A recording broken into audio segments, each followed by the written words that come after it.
Today we're going to talk about one of those forbidden subjects, Chuck. And we have a very special guest with us that we're quite excited about. Dennis Cuddy is with us. He received a Ph.D. from the University of North Carolina at Chapel Hill, and he taught in the public school system and at the university level. He also was a political risk analyst for an international consulting firm. He authored and edited 4 books on American foreign relations and immigration. He's authored numerous articles, and he served as a senior associate with the U.S. Department of Education in Washington, D.C. And, John, he's really your friend. Why don't you take it from here? Well, he's also author of 2 what I call very important small books, The Road to Socialism and the New World Order, and Secret Records Revealed the Men, the Money, and the Methods Behind the New World Order. You'll see Dr. Cuddy's editorials in USA Today from time to time, usually in a point of rebuttal against some socialist mainline propaganda. But anyway, welcome to the show, Dr. Cuddy. Thank you for having me. The term New World Order, quite frequently, Dennis, we hear this as being a product of, say, downstream from the Protocols of Zion, that long-debunked anti-Semitic document that some right-wing groups use. But the term New World Order didn't really originate on the right, did it? No, and let me digress, but it's important. There's an effort among, I guess, C. Wright Mills used to call them the power elite. And C. Wright Mills, of course, is not a conservative at all. In fact, he was something of a socialist. His book is read widely in university reading classes for their courses.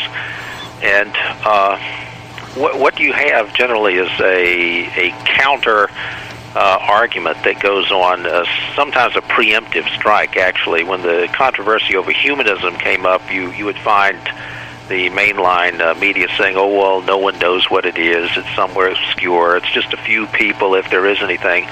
And anybody who took the time just to take a basic look could find out that the International Humanist and Ethical Union had 4 million members, and they had volumes out explaining how they were going to undermine the public schools and undermine Christianity, but no one in the mainstream media paid any attention. Same thing with the New World Order. Whenever you bring that topic up, they'll start talking about, oh, this is some kind of crazy conspiracy theory, like McCarthyism, seeing commies behind every tree and so on. But what I try to do is go to the sources themselves.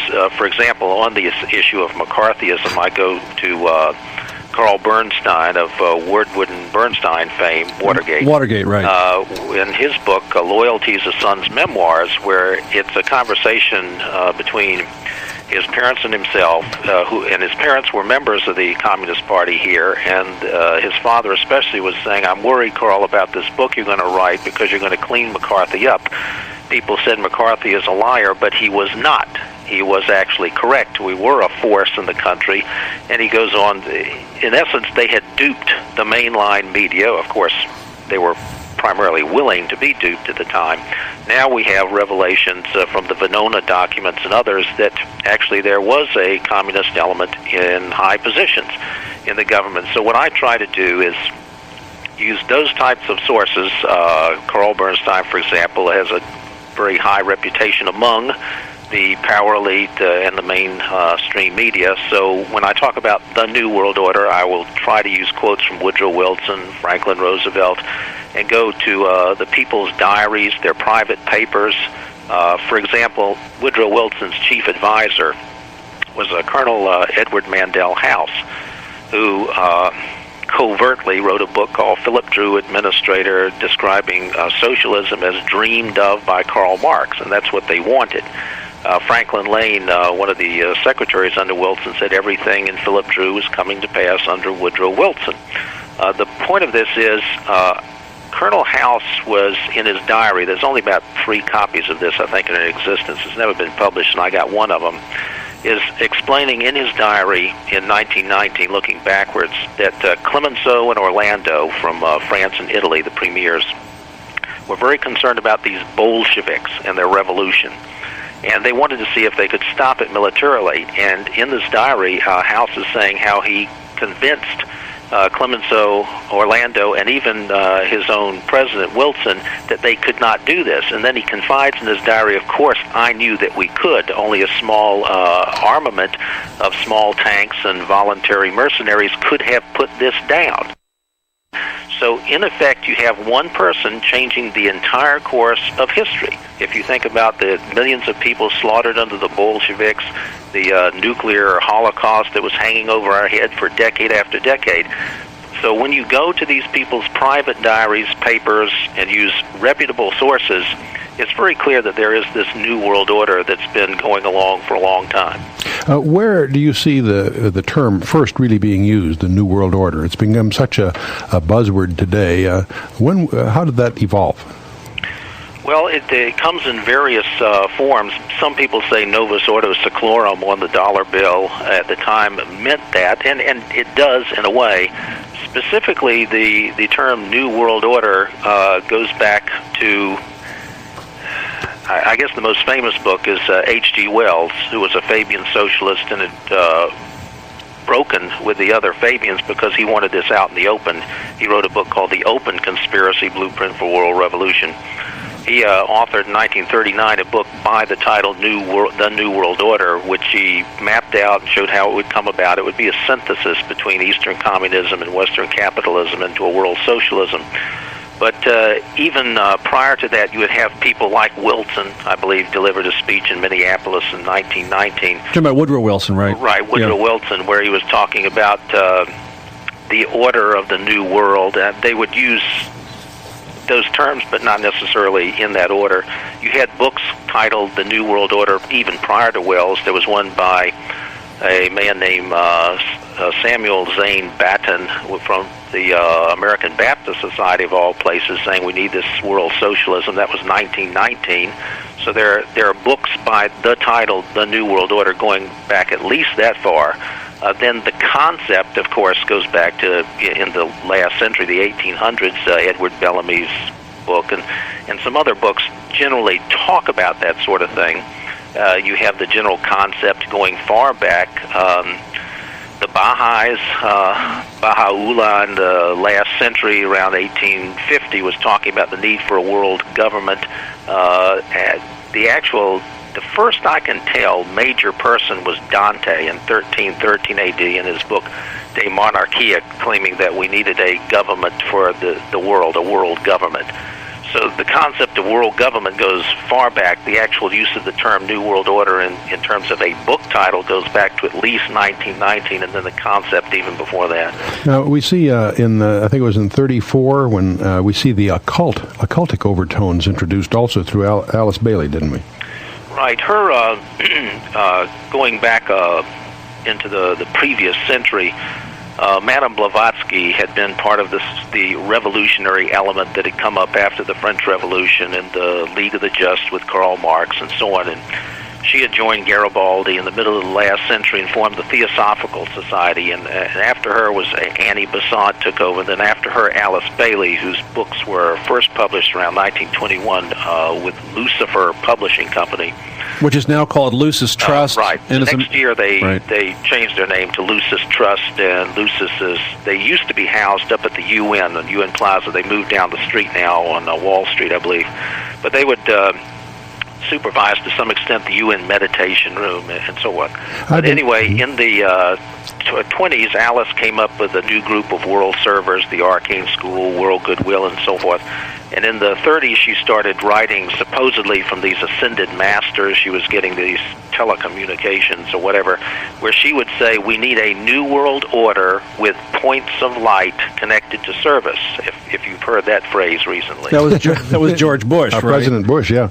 But that's what fascinates me from just a whole other angle, is the intertangling of channeling, demons, whatever, encouraging this whole thrust. That fascinates me from a theological point of view. It seemed that Alice Bailey had a plan for education. Now, as I recall, Robert Mueller has sort of given credit to Alice Bailey and Djwal Khol. Djwal Khol was the demon spirit that she channeled for his World Core curriculum, which is being used in education today. Yes, she has a number of books. One was Initiation, Human and Solar, and she gets into some, as you indicated, some very occult things. And she also had a volume published, Education in the New Age. She would talk about we need the New Age. And she would spell that out. And H.G. Wells did some similar things with education, how that would be one of their forces for developing this world socialist government. And Robert Mueller, of course, being ever since the 1950s an assistant secretary at the UN, probably was familiar with a lot of this. And so when he developed his World Core curriculum that they have put into what's called the Robert Mueller School, it's down in Arlington, Texas, it says in the introduction of that it's based on the underlying principles of Alice Bailey, which would be from that Joao Kuhl ascended master, supposedly. Okay. One of the most fascinating quotes in Dr. Cuddy's research has been from Carroll Quigley's book. Now, Carroll Quigley was Bill Clinton's mentor at Georgetown University. And as I recall, Dennis, President Clinton twice now has paid public homage to Professor Quigley for the influence that the professor had on his life. Is that correct? Yes, and he's delivered a speech at Georgetown prior to his election, and then during his acceptance speech at the Democratic nomination in '92 when he was elected, he singled Quigley out as a great influence on what he'd done. He actually, I found out from the biographer, or one of them, of Bill Clinton's, that the president still has the copy of Tragedy and Hope on his bookshelf where he lives.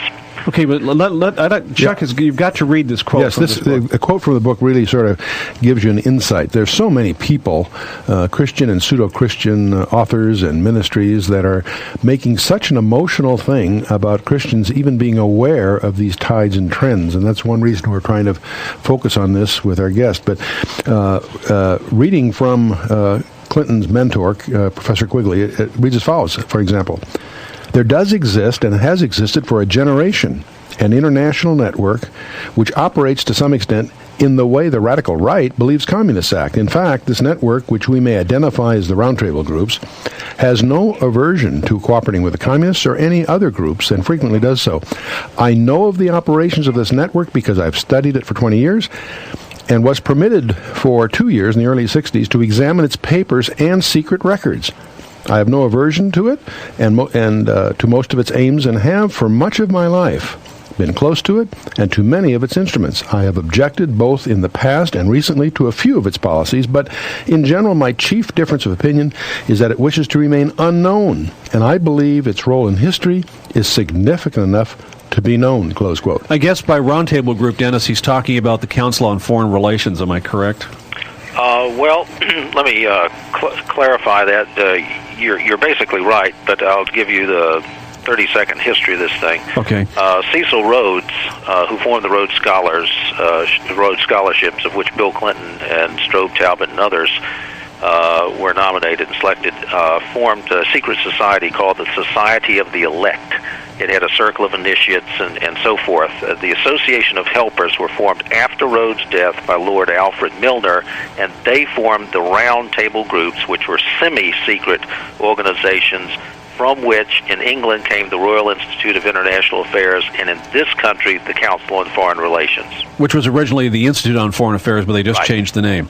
Of which Mandel House was involved as well, Colonel House. Right. Colonel Edward Mandel House was the leading force in setting that up in 1921. That was almost 10 years after he'd set up the Federal Reserve Bank in 1913. Right, 1913, which was a key element, and that, too, was something of a, quote, conspiracy, according to one of the members involved in it. Because they met in secret on Jekyll Island. It was politicians and bankers who met to do this, right?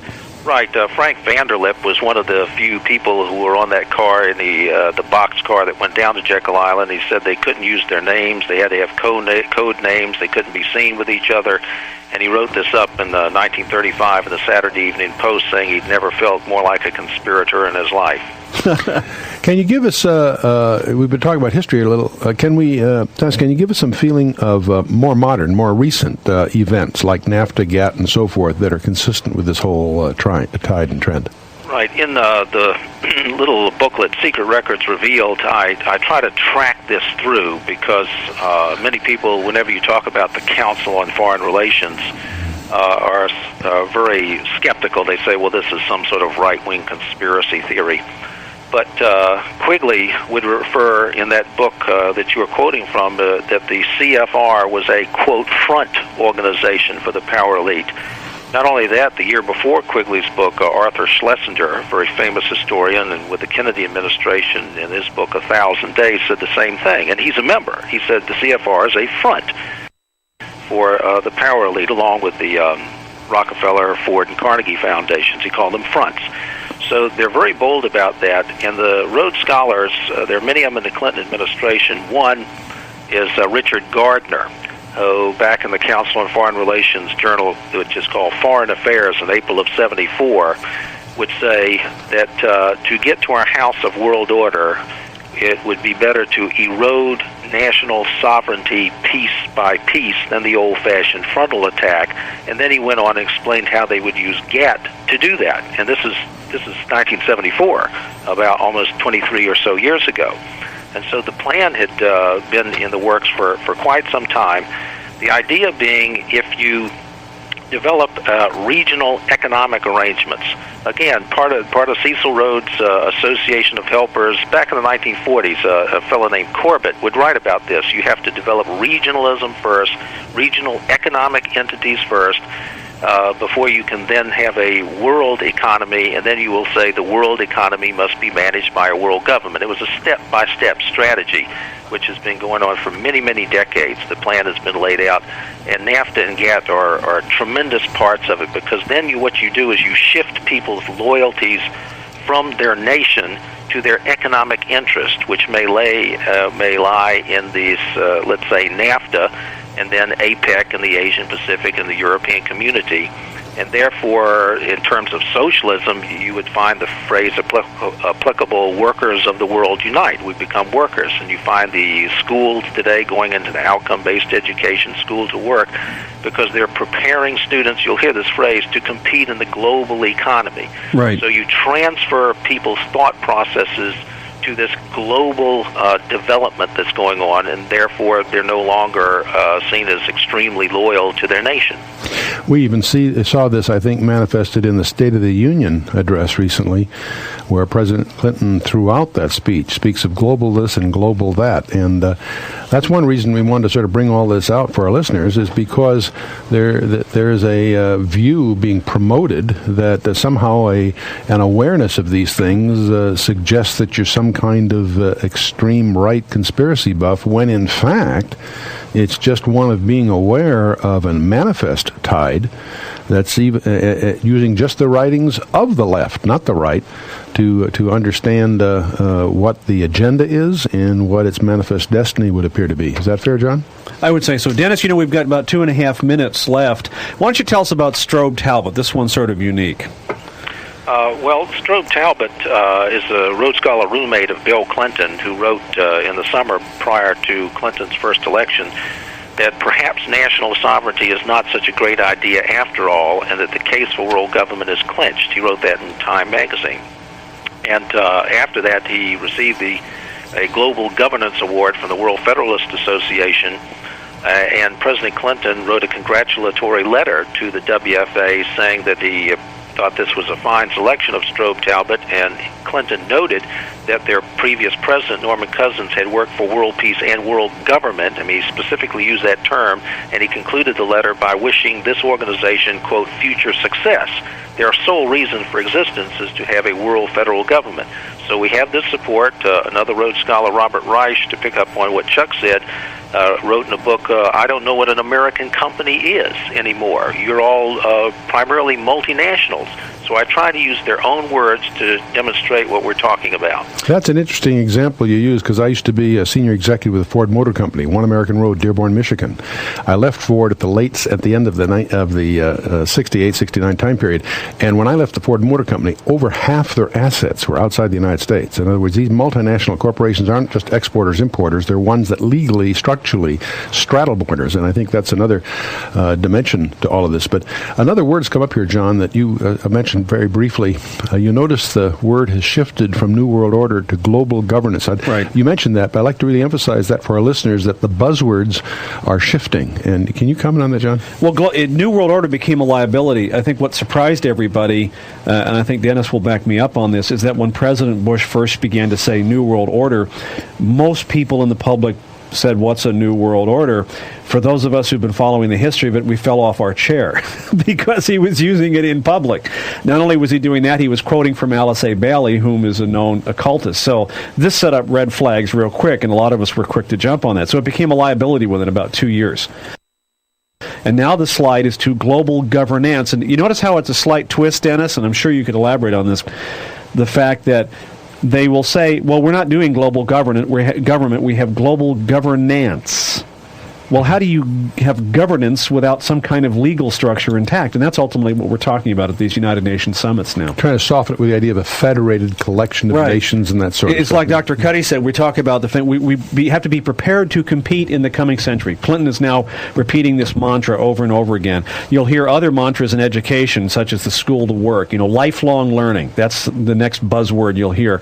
And it sounds good, but it doesn't mean that. Speaking of education, Chuck, there were 3 prongs to this whole New World Order we're talking about. Yeah, exactly. We generally see 3 legs on a stool, one being political, one being religious, and one being education. We've talked a lot about the political thing, broadly speaking, but let's focus a little on the education side of this thing. Can I talk? Let me pass the ball to you, Dennis. Okay.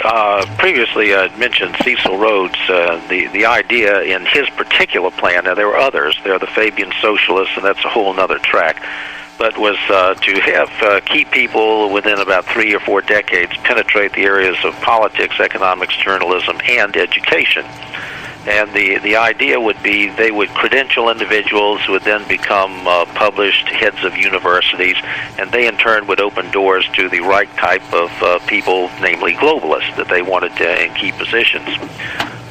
You would find that in terms of American education specifically, John Dewey had been head of what's called the League for Industrial Democracy. Previously, it had been titled Intercollegiate Socialist Society. And during the 1920s and 30s, they moved very quickly and talked boldly about collectivizing America. Laissez-faire capitalism would have to go. We need to develop a new social order. And it hooked in with religion as well, because Dewey was a co-author of the first Humanist Manifesto in 1933. What they were trying to do is shift from the cognitive academic basics, reading, writing, math, to the social areas, affective, social relationships, because that's important to socialism, the group rather than the individual. In today's terms, you have cooperative learning under outcome-based education, so they're pushing this along. They had gotten pretty much control of Teachers College at Columbia University and several other key schools. They would set up what was called the Educational Trust in 1915. Shortly after that, the head of the NEA, George Strayer, would say, give them the axe if they don't do what we want them to. And they had developed a real network so that they had placement barons to be sure that their type of people were in key positions. And they had, by the 50s and 60s, gotten control right down to the school level, so that in the 60s is when you saw the shift from the cognitive to the affective. Right. Social promotions started coming, grade inflation, discipline problems, and then they moved into the 70s into what the humanist Sidney Hook called battle of indirection. He said we will undermine religion by indirection, getting students to have critical thinking, so they would question their religion, their parents, and so forth. And so in the 80s, one of the founders of the 4 million member group, H.J. Blackham, said if the schools teach dependence, moral dependence in other ways, on oneself, they are, quote, more revolutionary than any conspiracy to overthrow the government. And that's what they did. They made a generation gap so that the students looked at themselves as autonomous moral decision makers. And that's why you see this rise in juvenile crime today. Interesting. Could you just elaborate on the 3 planks to education, the parents as teachers, the goals 2000, OBE, and the lifelong learning? Can you elaborate on that as a pattern? Well, parents as teachers is at the earliest stage, where you supposedly voluntarily ask a parent educator, usually at first an older person, but then they will give you younger people, who will come in and, in effect, monitor how you're raising your children. They actually have a checklist. Do you give enough time to your child? I have this checklist aside here, but it's a really rather intrusive into your privacy of your home checklist. they're getting away with it now by means of voluntarism, but one of the textbooks they used was Arthur Calhoun's History of the American Family. It's a large social service textbook back in 1919. In there, and he was saying how in the future, under socialism, children would be turned more and more over to these community experts. And he elaborated on that. And Parents as Teachers is that type of program, and it's actually part of Goals 2000, which followed up with President Bush's America 2000, and Goals 2000 really is a movement towards nationalizing education. In fact, President Clinton, in his State of the Union just a few days ago, said we need to have high national education standards. You need to adjust your curriculum to reflect those standards, and he said he, over the next 2 years, would lead in the development of national tests. It's this movement towards nationalizing things which gets you towards socialism. National education, national health care, national police force, national service.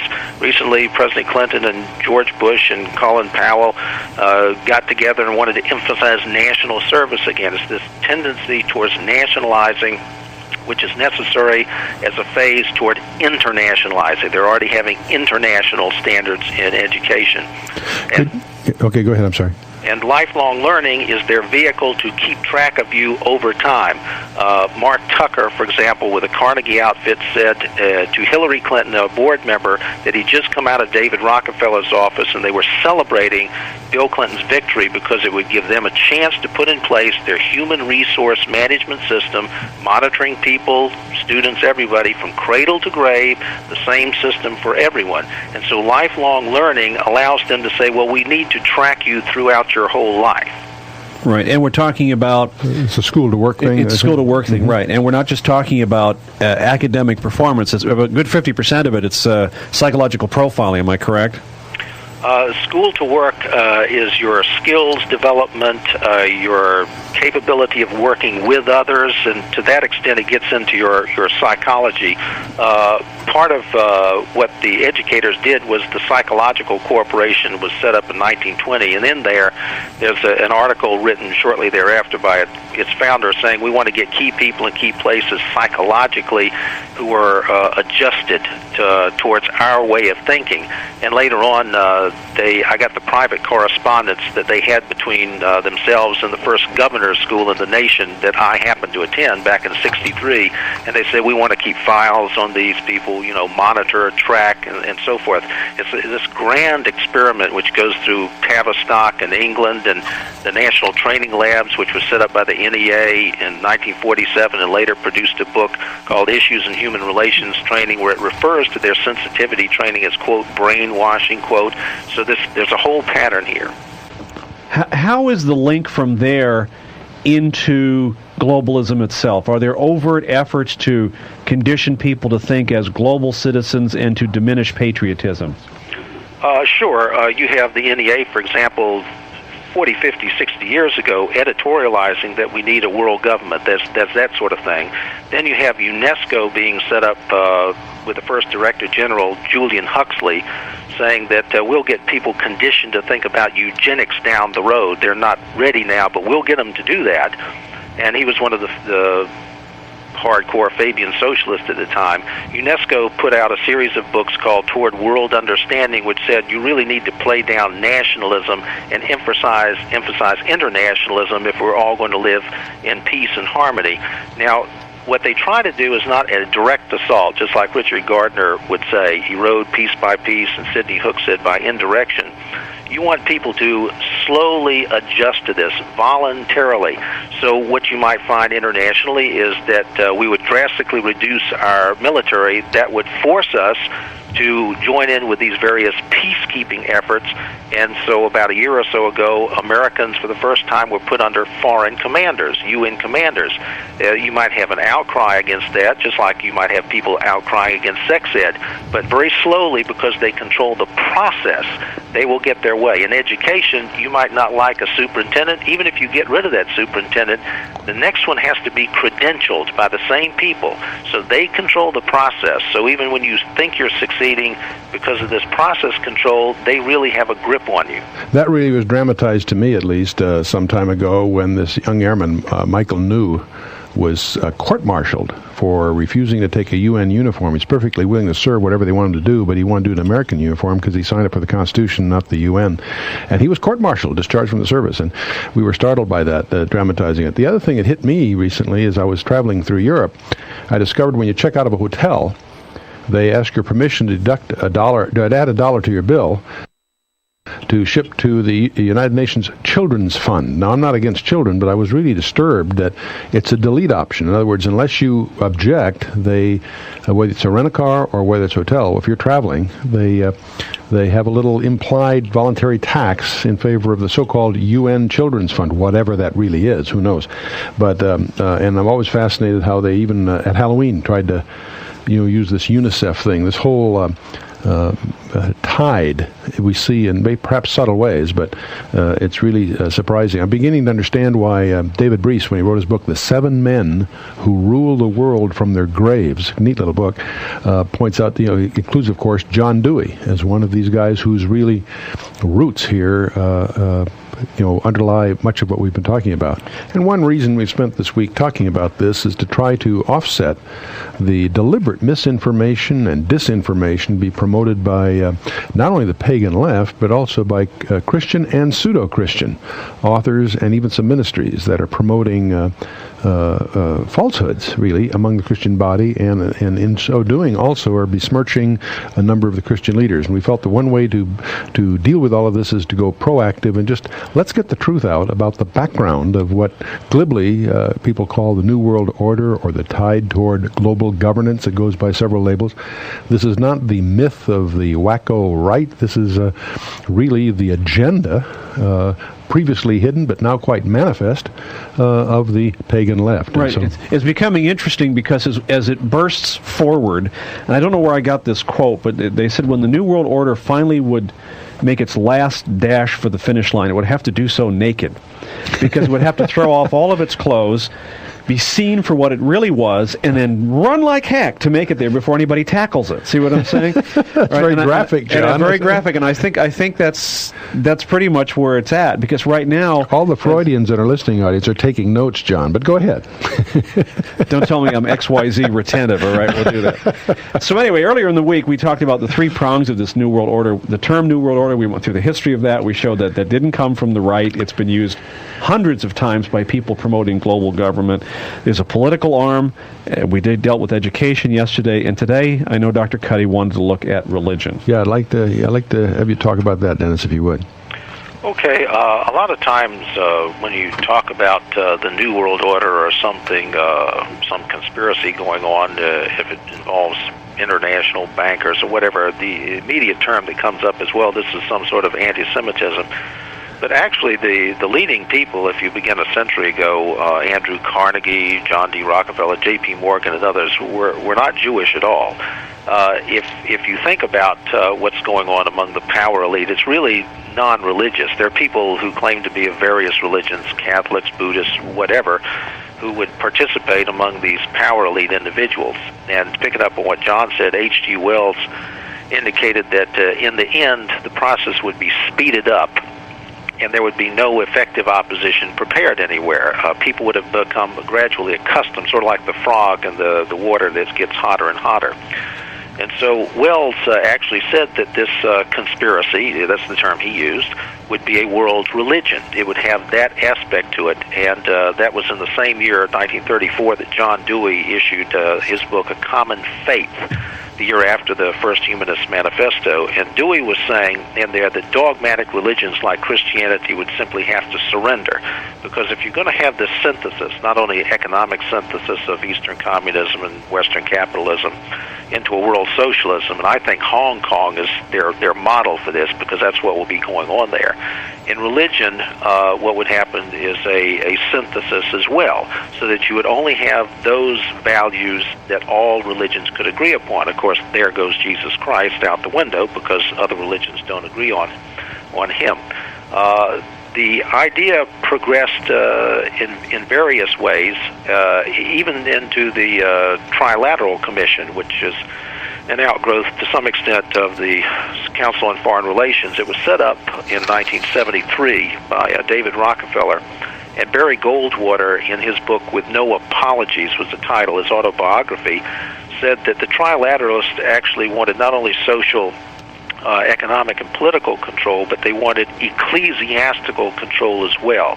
Because in this one world that they're developing, you cannot have any people falling through the gaps.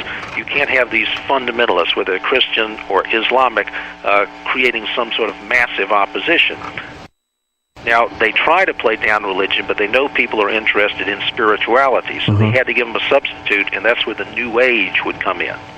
Interesting. Well, as you talk here, though, it fascinates me because most of us would have assumed, as Christians, we would assume that the attacks in Christianity would come, in effect, from the pagan left. And it's fascinating to realize that among the different techniques to attack Christianity, there are attacks from the Christian left, or I really probably should almost call it the pseudo-Christian left. We have books that are being published that we view as malicious and deceitful, that besmirch the major leaders in the Christian movement, calling them anti-Semitic. They tend to lump into one bucket the extreme racists, the Christian identity types, the anti-Semitic types, and of course there's many of these groups around the country, but they lump them all together under the label of the patriots or the militia. And what shocks me as I've watched this recently is I see these books not only being, in our view at least, deceitful and malicious and so forth, but they are besmirching some of the most outstanding leadership in the Christian body, guys like Chuck Smith and Pat Robertson and others. And it just is startling to me to see the attack come from what I would have thought as being within the body, not from outside. But see, I think you're bringing up a point that Dr. Cuddy could address real directly here, and that is, it's not an issue of left versus right anymore. Exactly. In other words, see, as I see it, Dennis, the old debate, is conservative versus liberal. I don't see that anymore. It's more socialism, and that's actually a global pantheistic socialism versus what we would call individual conscience and sovereignty. You follow my thrust in that one? Sure. If you're trying to meld East and West so that you get Eastern mysticism accepted in the West, you dress it up in a form that's acceptable, and they would call that the New Age is one term. There are other terms for it. But in terms of confronting traditional Christians, the easiest thing, just like labeling people McCarthyist, is to label them. I will label you as anti-Semitic. This is an attempt to discredit them. It's part of what you would call the divide and conquer strategy. So why is it then we have churches now like the Cathedral of St. John the Divine in New York being a major New Age center? You're finding in a number of different denominations it's literal infiltration. You might as well quit calling it Christian. Right, but it's gradual, and it's like Sidney Hook said, by indirection, so that you would have the Temple of Understanding, for example, in the early 60s, that hit people of many, many faiths saying, well, this is a wonderful thing, because they talk about world peace. Isn't peace wonderful? What many of them seem to forget is that when Christ said he was bringing peace, it was not the peace of this world. It was the peace of understanding Christ and accepting Him, which was our road to salvation. There's we're in the religious side, but there's another side to this too. I think that what John was getting at, we in this country, just looking at our domestic politics, think of Republican versus Democrat, not really, and I think this is where Don McElveen and others say it so well. It's Socialist Party A plus Socialist Party B. The real debate isn't between Republican and Democrat. The real debate is between the socialists, lumping those in that category, and the constitutionalists, the ones that on the one hand are pushing group things, and in contrast to us, in which we have a heritage of individual merit. On the one hand, the group people saying, truth is really relative, we've got to synthesize all this, in contrast to us, in which we claim that our Creator, underlined Creator, has given us God-given rights. They're not man-given, they're God-given, and they have to pull. That's why it's becoming clear that this religious issue undergirds the whole political thing. The political agenda of going to socialism has to somehow undermine the idea that our rights are God-given, and therefore not negotiable. They have to be man-given so that they can deny them. And I think this is the other, underlying dimension. John, is that fair? Or is that? I would say it's floating that way. But Dennis, as I see it, we at one time talked about secular humanism as sort of being the bugaboo that Christians were dealing with. over the last 10 years, I've come to aware that it's actually shifting into almost a monistic global pantheism, if that makes any sense. There's a change. Right. That is the focus of many New Age elements, the shift from secular humanism, but that was their first tool because it had a history, and you could undermine biblical absolutes by teaching moral relativism, that there were no absolute truths. And that's why you would find people today, for example, the baby boomers and Generation X, who've been pounded with that in their schools, and so they don't see anything wrong with it if a president were to happen to have had affairs with other women beside his wife. Well, there's another side to this. John, if you're right, if there's a tide towards pantheism, if that's true, and I think it is, then we can predict the next step, because pantheism always migrates into the occult. Pantheism doesn't have any leaders. God is everywhere kind of thing. And it migrates into the occult, which, of course, has a leader who is very identifiable. Right. There's an actual predictable step, but you have to recognize, like Dennis says, you have to recognize where you're at. Exactly. But that's one of the reasons we've indulged in some of these materials this week and in our other publications, is because this is not just a political issue. This is an area of awareness that's essential if one is going to really understand, first of all, biblical prophecy, because the Bible has always portrayed that the world is going to migrate to a globalism, and that will eventually be taken over by a leader, coming world leader. Right. And there's much to be said about that. For Christians who talk about opposing a new world order, I think, well, how did you think an Antichrist was going to get here? I mean, did you think he was going to appear on Main Street one day wearing a red suit and a tail? We have been going over all of this week, Chuck and Dennis, the history of the New World Order and the words of the people who have put it together. New World Order was a term created basically by people as a proponent of global government. It was used as late as just a few years ago, as a matter of fact, until it became actually a political liability. And on July 18th, and this was in the Los Angeles Times of 1993, Henry Kissinger was saying concerning NAFTA, what Congress will have before it is not a conventional trade agreement, but the architecture of a new international system, a first step towards a new world order. Other people say we have to let go of national sovereignty to get into this new world order. They're telling you very clearly what it is they intend to do. And it's happening. If you heard the State of the Union message, it's global this, global that. We talked earlier in the week about education, about religion, and we need to do a wrap-up on it. So, Dr. Cuddy, I'll let you lead this one. Okay. Picking up on what you just said, there was, I think it was in 1995, September 24th, where the Washington Post itself referred to the power elite as the powers that be, the hidebound elite who run the world. They had an article in there talking about what Gorbachev was doing. Yesterday in the program, I believe Chuck and you were talking about the convergence of socialism with what was now the successor to secular humanism, a sort of pantheistic monism. Right. And that process also has been going on for a long time. In fact, if you look at the Wizard of Oz, the symbolism in that is that there's a God within, and you can save Mother Gaia, symbolized by Dorothy, if you use your heart and your mind and courage. That would be the Tin Man, the Scarecrow, and the Cowardly Lion. And this is, in my view, this writing comes right out of the Theosophical Society, one of the biggest esoteric organizations around. And what you have in terms of socialism is it's not just the socialism of the left, like the Union of Soviet Socialist Republics, but remember that Nazism really stood for National Socialism, and they were heavily into the occult. In fact, when the Russians came into Berlin at the end of the Second World War, they found 1,000 Tibetan lamas in Nazi uniforms there because one of Hitler's people had brought them from the Far East. And the gradual erosion of what I would call traditional Christianity can be seen, I suppose, by an example. If you ask people if they were familiar with the book of Revelations, they say, sure I am. If you'd ask them, would you take a number on your forehead or your hand without which you could buy or sell nothing, they would say, oh, that's the mark of the beast. Surely I wouldn't do that, the Antichrist and all that. But then if you ask them, well, would you take this nice little card, this smart card with a number on it without which you couldn't buy or sell anything, I'm afraid you'd be surprised. A lot of Christians would think that was just fine. But then what you're saying basically is that it's an ongoing process of indoctrination. If you look at the writing, say, of Dietrich Bonhoeffer during prior to World War II, in which so many Lutheran and evangelical pastors in Germany fell for the Third Reich.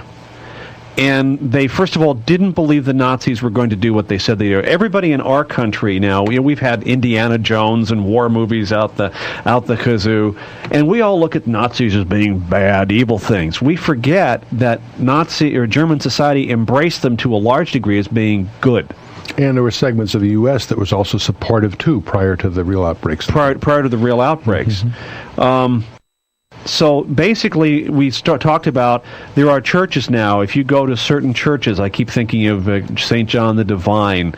There was the cathedral in Denver. They were talking about Grace Cathedral in San Francisco. And we're talking about the Episcopal Cathedral in Denver. And they're bowing to the earth there, and they bow to the east and the north and the west. It's all part of a service. This is just total infiltration. You look at Matthew Fox in the Catholic Church and his introduction of goddess worship and things of that nature. So those are the overt ones, but there's more subtle stuff. Well, we see that going on right now. We've made reference to the fact that there's so-called people who try to masquerade as Christians, publishing books to the Christian market from Christian publishers that are, clearly anti-Christian, that are besmirching. We talked about that earlier. It's interesting to see this happening. As you look, Hal Lindsey's famous book, The Road to Holocaust, points out that the Holocaust in Europe needs to be laid at the feet of the pulpits in Europe that were silent. The church got duped.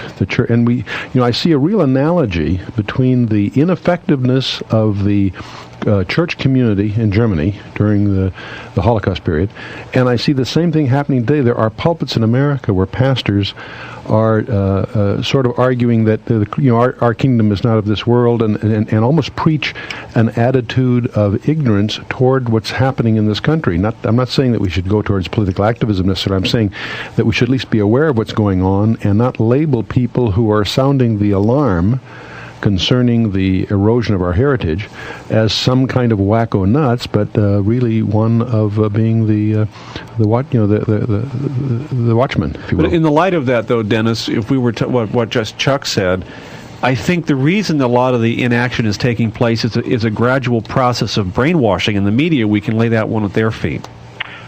Sure, and you see various films. There's a good one called Question 7 that's put out, I believe, by some Lutheran organizations. It takes place after World War II when the Soviets are actually coming in, but it's the same thing Chuck was talking about. It's an award-winning film. It's very good. You also have a later film, Brotherhood of the Bell, where it's talking about how the media can be used. The person played by William Conrad in there is giving Glenn Ford a hard time, and it shows how he, as a member of the media, will try and discredit anybody talking about a sort of conspiracy. But the process started way back. Well, William Paley in 1928 was beginning CBS, and he hired as his chief advisor Edward Bernays, who was Sigmund Freud's nephew. And in that same year, Bernays authored a book called Propaganda, where he said, in effect, we in the media know how to manipulate your opinions. We form an invisible government, and he goes on and on like that, how they can do pretty much what they want. They were picking up to some extent on Antonio Gramsci. Gorbachev and his wife were disciples of Gramsci. He was a Marxist revolutionary, saying, we don't have to have a bloody revolution. We will change the consciousness by changing the culture. That way we'll undermine religion. Aldous Huxley, after he wrote Brave New World, wrote The Devils of Loudun, in which he was describing how various aspects of the media and entertainment, music, and so forth could be used to change. I think he said, never have so few been in a position to make criminals, maniacs of so many at one time by use of various aspects of the media. You would have Theodore Adorno, another revolutionary, saying, well, you could do this by fractious music. He was alluding to rock music with the interim step of, rock and roll. So you'd have people, groups like The Who or Jefferson Airplane saying, yes, this music is a great revolutionary type of music. We can create this generation gap. We can get kids away from their parents' values. Now, today, what you have in the media and entertainment, you'll see a lot of flashing images and single eyes coming at you. Your ordinary reaction to that is to turn it off. It's annoying to you. But what they found is that in the 80s, there was a principle called hyper-reality, where it's like a gunshot. You react to a gunshot by absorbing information. You're not in an analytic mode. You're absorbing it. And so if they can fill 30-second spot ads with this type of hyper-reality, where you're in a sort of survival instinct, where you constantly see things that are not in your normal experience, a Nike shoe or whatever swirling at you, you're absorbing rather than reflecting.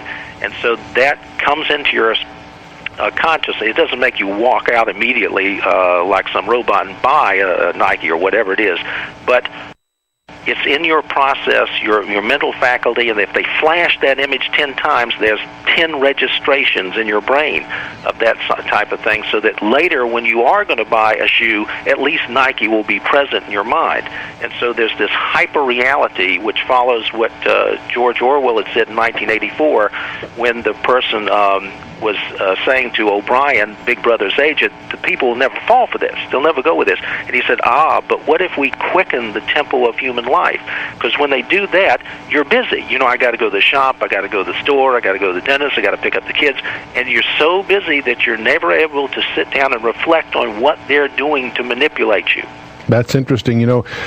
Maybe a more prosaic example of this that shocked me into an awareness.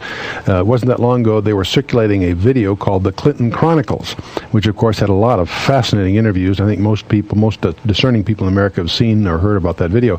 To me, the most shocking interview on that entire collection was the interview with Don Hewitt, the executive producer of 60 Minutes, where he brags on camera that they successfully withheld from the American people the truth about Clinton in order to get him through the New Hampshire primary. This is in your first election there. And it fascinated me. Here is a major executive of the media bragging that they made public opinion rather than informing it. And I think most of us that are so busy, as you just highlighted, as executives or whatever, sort of presume that the media is competitive and it's their job is to inform its public as part of its mission, and yet we find that they're really deceitfully part of the machinery to form and shape agendas rather than to report what's happening. Yes, they'll admit that. The ombudsman for the Washington Post, Richard Harwood, actually wrote a column back in '93 where he listed all the names of the media and press and said these people no longer report the news, they make it with the Council on Foreign Relations. He was listing the membership.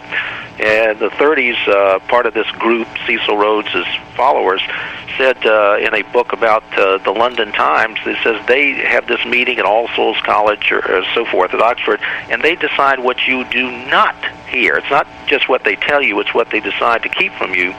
And in terms of music, Bertrand Russell wrote how you could have verses repeatedly intoned was a good conditioning aspect. So now, unlike the 40s and 50s where you would have a song, you could actually hear the lyrics, it delivered a message, you keep hearing this beat over and over again and the same words repeated over and over again. That's a conditioning tool. It's like a mantra in essence is what Sure. it is. Tell you what, we are totally out of time for this week. Dr. Cuddy, thank you for being on Chuck's show here. Thank you for having me.